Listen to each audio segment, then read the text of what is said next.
तो दोस्तों, स्वागत है आप सबका कॉमिक स्टार चैनल पे। और आज हम शुरू करेंगे राज कॉमिक्स में इंस्पेक्टर स्टील की कॉमिक स्टील का आदमी। तो चलिए शुरू करते हैं। संजय गुप्ता पेश करते हैं फर्ज की मशीन इंस्पेक्टर स्टील का फौलादी कॉमिक स्टील का आदमी भाग दूसरा। इसके पहले वाला भाग आप हमारी चैनल पे देख सकते हैं। पूर्व कॉमिक मेड इन इंडिया में आपने पढ़ा कि एक एजेंट 7 और एजेंट 9 स्टील को फंसाने की कई साजिशें करते हैं, मगर स्टील उनकी हर साजिश को नाकाम कर देता है। अनीस की अनुपस्थिति में डॉक्टर हाशिम स्टील का चेकअप करते हैं। हाशिम सलमा से शादी करना चाहते हैं, परंतु सलमा के दिल में सिर्फ और सिर्फ अमर है। इधर माही जो स्टील से मिलने आई है, स्टील को अपना दिल दे बैठी है और उसे एक विशेष स्किन सूट पहनने को देती है, जिससे कि इंस्पेक्टर स्टील मानव लगने लगता है। इंस्पेक्टर स्टील के दिमाग में भी भावनाएं जोश मारने लगती है। अब आगे स्टील को सांचे में स्टील को सांचे में जैसा डालो वो ढल जाता है। वैसा ही होता है बचपन भी, कच्ची मिट्टी सा, जैसा डालो वैसा ढल जाता है। हे किड्स, मैं टाइम पास लाया हूँ। टाइम पास ये क्या है? हाँ, ये देखो, ऊपर देखो, ऊपर तो बर्ड्स उड़ रही है। हाँ, पिजन और स्पैरोज। अब देखो, साय गुर्र चाक। कैसा लगा लकड़ी का ये शिकारी? इसे बूमरैंग कहते हैं। हमें दो ना भैया। हाँ, लो, ये खिलौने तुम्हारे लिए ही हैं। बहुत बढ़िया हैं। जुम जुम। तभी वहाँ आ गए इंस्पेक्टर स्टील फैन क्लब के सदस्य। ये पक्षियों को कौन मार रहा है? इस खेल में तो मज़ा आ रहा है। उधर देखो। रुको, ये खेल नहीं है। ये बेजुबान पक्षी अपने बच्चों को दूर घोंसलों में छोड़कर अपने और उनके खाने की तलाश में उड़ रहे हैं। अगर इन्हें कुछ हो गया तो वहाँ घोंसलों में इनके बच्चे भी भूखे मर जाएंगे। तुम्हारे पास इतने सारे बूमरैंग कहाँ से आए? हमें उसने दिए हैं। उसी ने हमें ये खेल भी सिखाया है। ओह, ये तो कुंडल है, इंस्पेक्टर स्टील विरोधी क्लब का लीडर। इंस्पेक्टर स्टील के फैन और विरोधी दोनों आमने सामने थे। तुमने बच्चों को हिंसा के लिए प्रेरित क्यों किया? तुम्हारी इस हरकत से उन मासूम बच्चों के दिल से दया व परोपकार की भावना खत्म हो सकती है।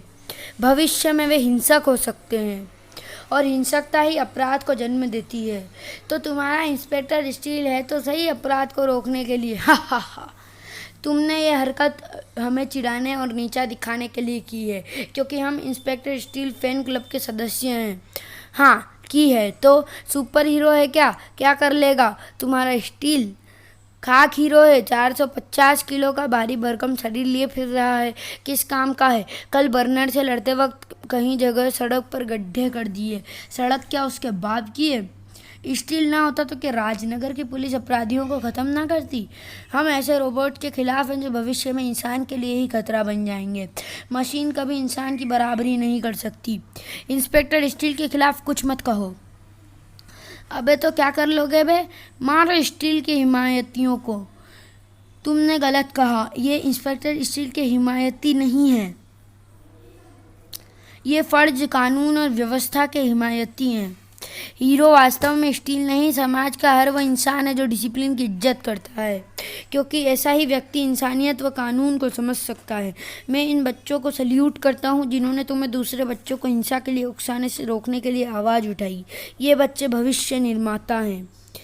अबे और टोपी पर तू कौन है? मैं।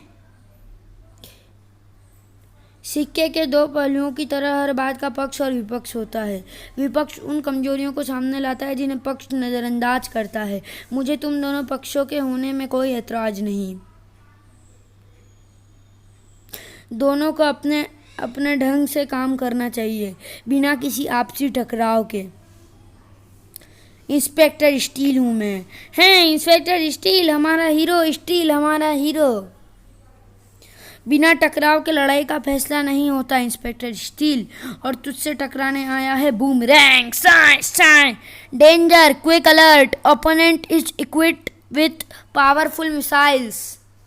किसी के पास भी बचने का समय नहीं था।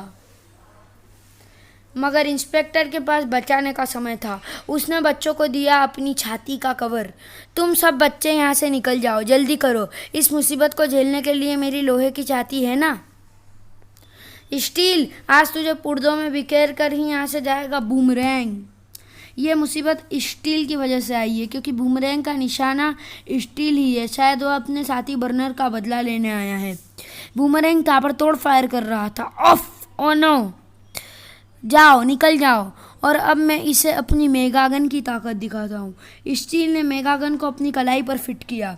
टंगस्टन स्टील द्वारा निर्मित मेगागन की इतनी गोलियां बरसाऊंगा कि तू शायद उन्हें गिन भी नहीं पाएगा। मगर मैं तुझे बताऊंगा कि तूने कितनी गोलियां खाई। सारी गोलियां मेरे कंप्यूटर में ट्रैक हो रही है। जिंग जिंग। Megagun ready to fire. Fire bullets tracking start. 100 round, 1000 round, 5000 round. बारिश की बूंदों की तरह तड़ा गिर रही थी गोलियां। स्टील मेगागन का मुंह बंद नहीं होने दे रहा था।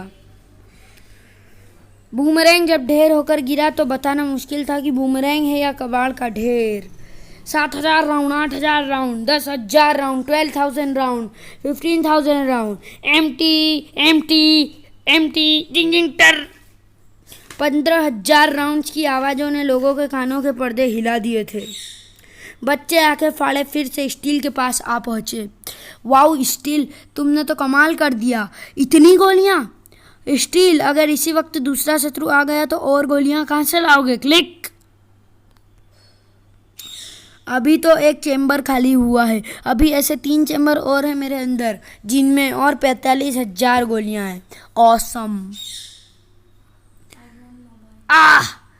उसको मदद की जरूरत है। बूमरैंग के ब्लास्ट से टूटे हुए पाइप का टुकड़ा मैंने तुम्हारी टांग में लगते हुए देखा था। घबराओ नहीं, मैंने एम्बुलेंस को कॉल कर दी है। लो, एम्बुलेंस भी आ गई।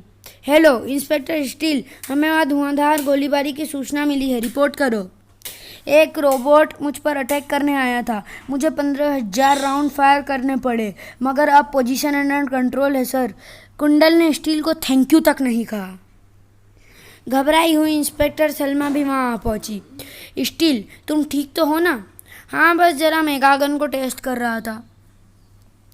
रोबी और एजेंट 9 के चेहरे बुझ गए थे। बर्नर के बाद स्टील को मिटा देने की तुम्हारी एक और कोशिश असफल हो गई एजेंट 9। मैं हार नहीं मानूंगा, मगर जीत तो तुम्हारी भी नहीं हुई अभी तक। मेरा वार दिखाई नहीं देगा, मगर स्टील तक घातक पड़ेगा। फैन क्लब के बच्चों ने एक बार फिर स्टील को घेर लिया था। इंस्पेक्टर स्टील, हमें ऑटोग्राफ दो प्लीज। हाँ स्टील, ये बच्चे वहाँ रेस्टोरेंट में भी थे और तुम्हारे ऑटोग्राफ चाहते थे, मगर तुम पहले ही चले गए थे। मैं ऐसा नहीं कर सकता सलमा। मैं कोई फिल्म स्टार नहीं हूँ जो अपने प्रशंसकों को अपने ऑटोग्राफ दूँ। फर्ज, कानून और ड्यूटी से जुड़ी चीज़ों के अलावा मैं किसी से कोई भावनात्मक संबंध नहीं रखना चाहता। सॉरी बच्चों। कोई बात नहीं मैम, हम तो शैतान बच्चों के हाथों बूमरैंग द्वारा मारे जा रहे पक्षियों की मदद के लिए स्टील का शुक्रिया अदा कर रहे थे। स्टील, तुम्हें बच्चों का दिल नहीं दुखाना चाहिए था। मैंने कहा ना कि भावनाओं से मेरा कोई रिश्ता नहीं। यदि ऐसा है तो फिर पक्षियों के मारे जाने का क्या दर्द? मैं बच्चों को व्यर्थ की हिंसा से बचाना चाहता था और यही मेरी ड्यूटी भी है। फिर मैं हीरो भी तो नहीं, कुछ बच्चे मेरे विरुद्ध भी तो हैं, मेरी गतिविधियों को नापसंद करते हैं। हीरो वही जो सबके दिल को भाए और कम से कम उनकी सोचों के अनुरूप हो। तुम किसी और के हीरो हो न हो, मगर मेरे हमेशा रहोगे, इसी रूप में भी। डॉक्टर अब्दुल, क्या हुआ? कार क्यों रोक दी? डॉक्टर अब्दुल, अरे ये क्या कर रहे हैं? डॉक्टर अब्दुल एकाएक कार के सामने आकर मुझे रोकने का संकेत कर रहे हैं। डॉक्टर अब्दुल, ये कैसा मजाक है? मजाक के लिए कोई रिश्ता होना चाहिए, कोई खास जान पहचान या दोस्ती। लेकिन इस तरह बीच सड़क पर आपने कार क्यों रुकवाई? सॉरी, मजाक के लिए कोई रिश्ता होना चाहिए, कोई खास जान पहचान या दोस्ती। और तुम्हारे साथ मेरा ऐसा कोई भी रिश्ता नहीं है। हमारी विभागीय जान पहचान हमारे काम तक सीमित है, इसलिए मजाक करने की तो मैं सोच भी नहीं सकता। लेकिन इस तरह बस सड़क पर अपने कार क्यों रुकवाई? मैं अपने आप को रोक नहीं पाया ये कहने से कि आई लाइक यू। ये क्या बकवास है? आप इस फूल को स्वीकार ना करके मेरा अनादर कर रही हैं। आप अपनी हद पार कर रहे हैं। प्लीज़ आप कार के आगे से हटकर रास्ता छोड़ दीजिए।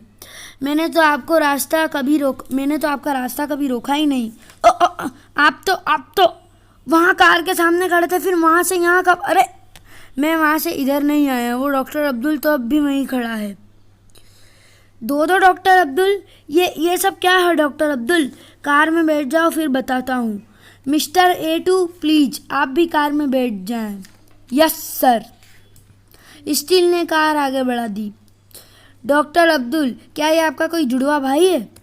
मेरे विचार से इंस्पेक्टर स्टील इस रहस्य को समझ गया है, क्योंकि उसके पास इंसानों से ज़्यादा देखने वाली कैमरा आँखें हैं जो बॉडी को तुरंत स्कैन कर लेती है। क्यों इंस्पेक्टर स्टील? सलमा, तुम्हारे पीछे बैठा शख्स तो वास्तव में एक रोबोट है। वॉट? रोबोट? हाँ, रोबोटिक डुप्लीकेट। मैं उसकी बॉडी को स्कैन कर चुका हूँ। असली डॉक्टर अब्दुल मेरे पीछे बैठे हैं। हाँ, और इंस्पेक्टर सलमा, तुम्हारे साथ मेरे डुप्लीकेट रोबोट ने जो हरकत की उसके लिए मैं तुमसे माफ़ी मांगता हूँ, क्योंकि आखिर इसे मैंने ही बनाया है। माफ़ी की कोई ज़रूरत नहीं है डॉक्टर अब्दुल, क्योंकि तुम इंस्पेक्टर सलमा के साथ मजाक नहीं कर सकते, पर तुम्हारा रोबोट तो कर ही सकता है। सलमा की आंखों में बड़े ही विचित्र एवं प्रशंसनीय भाव उभरे थे। मार्वलस डॉक्टर अब्दुल, आपने कमाल किया है। हूबहू अपने जैसा रोबोटिक डुप्लीकेट बना डाला। इस मशीन डुप्लीकेट का नाम मैंने A2 रखा है, यानी अब्दुल 2। ये ना सिर्फ रंग रूप में ही बल्कि हाव भाव में भी मुझसे मिलता जुलता है। मैं भी सचमुच धोखा खा गई थी। कोई भी धोखा खा सकता है। A2 को उठने बैठने, चलने फिरने, बोलने और देखने का अंदाज बिल्कुल मेरे जैसा ही है।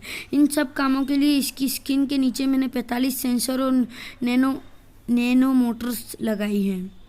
ये अपनी आंखों से देख सकता है और इंटरनेट स्पीकरों के सहारे बोल सकता है। ये कंधे उचका सकता है, अपनी खुशी और नाराज़गी जाहिर कर सकता है। अपने शरीर में भरी कहीं गई कंप्रेस्ड एयर के कारण ये सांस भरता और छोड़ता हुआ लगता है। अमेजिंग। इंस्पेक्टर स्टील, तुम्हें A2 पसंद नहीं आया?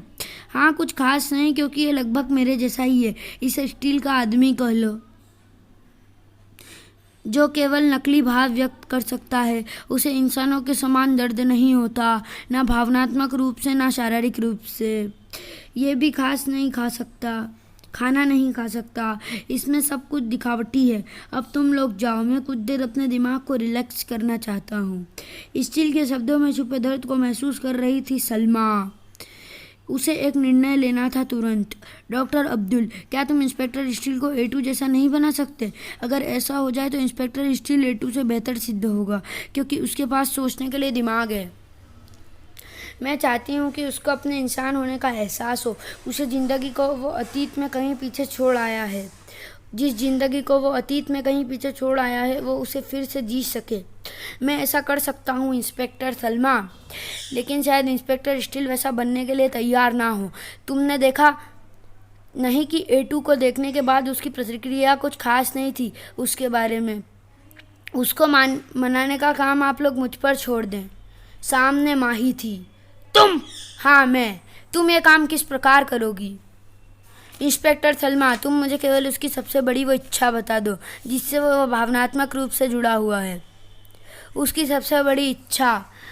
हाँ स्टील, वो तुम्हारी इच्छा पूरी करने के लिए तैयार है। सॉरी। उसकी सबसे बड़ी इच्छा? हाँ स्टील, वो तुम्हारी इच्छा पूरी करने के लिए तैयार है, मगर केवल इसी शर्त पर कि तुम्हें भी उसकी इच्छा पूरी करनी होगी, और उसकी इच्छा तुम्हें स्टील के आदमी के रूप में देखने की है। स्टील का आदमी जो माही का होगा, माही जिसे अपने साथ जापान ले जाएगी। डॉक्टर अब्दुल इसके लिए तैयार था, भले ही शर्त के साथ, मगर मुझे मंजूर है। लेकिन अगर तुम शर्त के बिना भी मुझे कहती तो मैं तैयार हो जाता स्टील को स्टील का आदमी बनाने के लिए।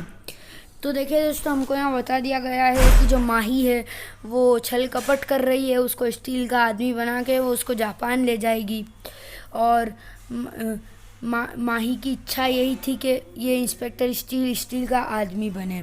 तो अब क्या सफल हो पाएगी माही? क्या सलमा के साथ धोखा हो जाएगा और सलमा फिर कभी नहीं मिल पाएगी इंस्पेक्टर स्टील से? ये जानने के लिए देखें इसका एपिसोड 2 जो मेरी चैनल पे जल्दी अपलोड हो जाएगा। तो अभी हम वीडियो को यहीं ख़त्म करते हैं और मिलते हैं इसके अगले भाग में। तब तक के लिए good bye. Thanks for watching.